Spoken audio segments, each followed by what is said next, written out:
water.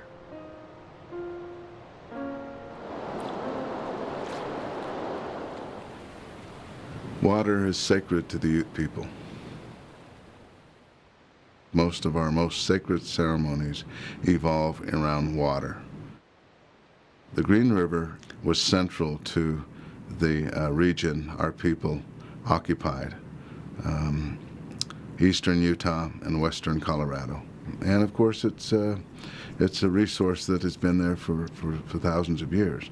It goes back to the Fremont people, which the Ute people consider their ancestors.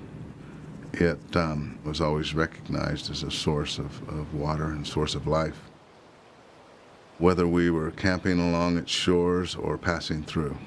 It was always part of our existence, part of our culture.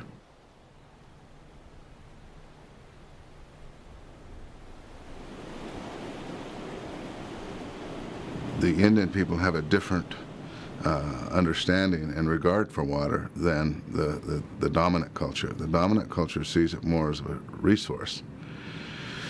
The Indian people see it more as not only a resource, but something that is central to their life, and that it's something you shouldn't have to mess with. It's something that just should not be manipulated in any degree. It's there for a reason, and so our people have always struggled with dams whenever water has been captured. We struggle with that. The Ute people have rights to the Colorado River. They have a first water right to that resource, and it's being ignored by most states and municipalities, as if we have no presence whatsoever.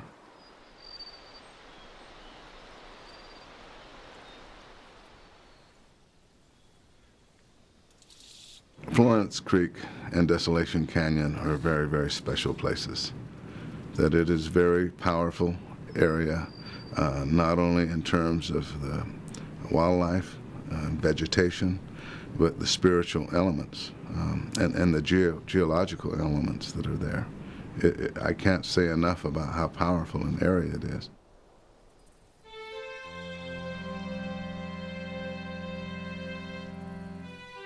Florence Creek was a very important place for many, many different people because there's water here. There's a spring here, there's a creek on the other side.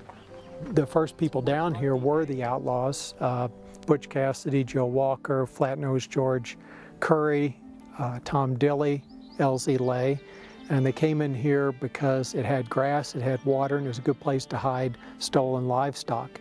Desolation was sort of the last chance place, last resort place. It was of all the other places in the West, the land was taken up. The story that was passed down through our family is that these early homesteaders, the McPhersons and then the Seamounts, came into this canyon largely because of John Wesley Powell's diary. When he first came through here in the 1860s or whenever that was, he'd take notes and mention the clear water streams and river bottoms that might be suitable for farming. Tate Jensen is a fifth-generation cowboy. His great-great-grandfather, Jim McPherson, made his way into Desolation Canyon in 1887 and built the Florence Creek Ranch. Over 100 years later, the Jensen family carries on the tradition of cowboying in the canyon upstream at Rock Creek Ranch, the last privately owned land in Desolation. Tate Jensen's dad, Butch, grew up here. Our folks would send us down here. We'd come down with the cowboys to gather cattle, and we were just on our own down here. You know, you'd come down and help the cowboys all you could, but you know, when you're 10 years old, I don't know that you're a lot of help, but we had a lot of fun here. We'd go down and fish for catfish, and it was a good place to grow up. Desolation Canyon, Rock Creek, our trail system in this country, it's so unique. There's just, to my knowledge, there isn't a place like it in the United States that's still this remote. To me, it's just a simple pleasure to be, 50 miles, 80 miles from the nearest town. And you're down here punching cows, moving horses, the same way your great-grandfather was in the 1880s. I mean, to be living in the same place and making a living the same way that your great-grandparents did is got to be something special. But the escalating debate over preservation versus use has transformed ranching in the West, probably forever. But in the last 40 years, things have changed. You know, you get a lot of Desolation Canyon is world famous now for the river running, and so you have all the people running the rivers, and you know, there's some controversy there with cattle along the river corridor, and so it was just better that we moved. You know, in time, we just started moving out. They just have a dream of no cattle, no human contact anywhere. But when you're taking care of the land, you're not hurting it, and you can make it better by grazing it. Cattlemen are the original environmentalists. I mean, they're the ones living on the land, and if they don't take care of it, they're out of a job.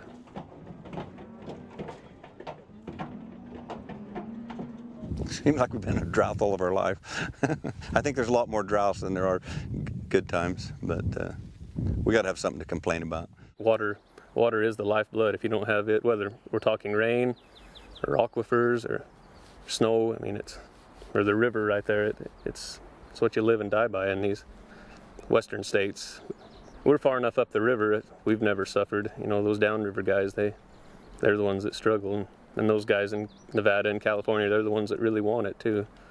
I hope the day won't come where you can't irrigate up here. I hope it all doesn't go to the big water fountains down south. We have a lot of concerns. You know, first of all, it's the only private land left, you know, and been in our family for so long, you know, when you go back.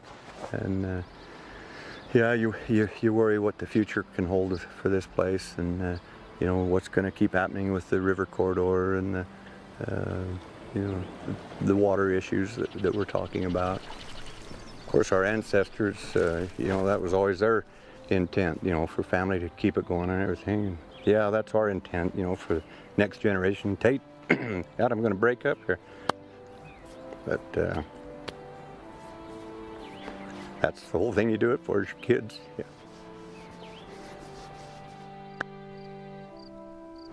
Unique desert climate, hot days, cool nights. That lets the melons store more sugars. For Chris Dunham, the roots of family and land run deep. He lives just downriver from Desolation Canyon.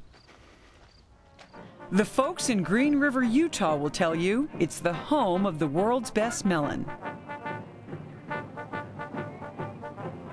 For 100 years, farmers like Dunham have been growing melons along the banks of the Green River. The first pioneers used water wheels to irrigate their fields, but every July and August, the river ran low and the ditches ran dry. A permanent solution was needed. They built the dam here, they cut down cottonwood trees, they made wooden cribs, they floated them into place and sunk them and filled them with rocks. Those logs and that rock is still there. That's what's held for over 100 years. The engineers today would say that's impossible. You could never make a dam hold doing it that way. But they did it 100 years ago with no money, just a lot of hard work. This valley, they're our lifeblood. We have to have this dam for our gravity canal systems. As farmers, you know, without water, we're just, you know, we'd be out of business for sure, right, real fast. They say there's been more men killed over water than men killed over women. That's not hard to figure out. You can always go get another woman, but you can't get more water. Today's water wars are usually settled in courts, not with guns. But the battles nonetheless spark the same passion. Our attorney said that they had somebody beaten within an inch of their life last year in the Carbon County area over water. People stealing water. You know, you only have so much water, and people come along and take water out of turn or like that, and it's just huge issues in the West over water. The Dunhams say their water rights have been violated.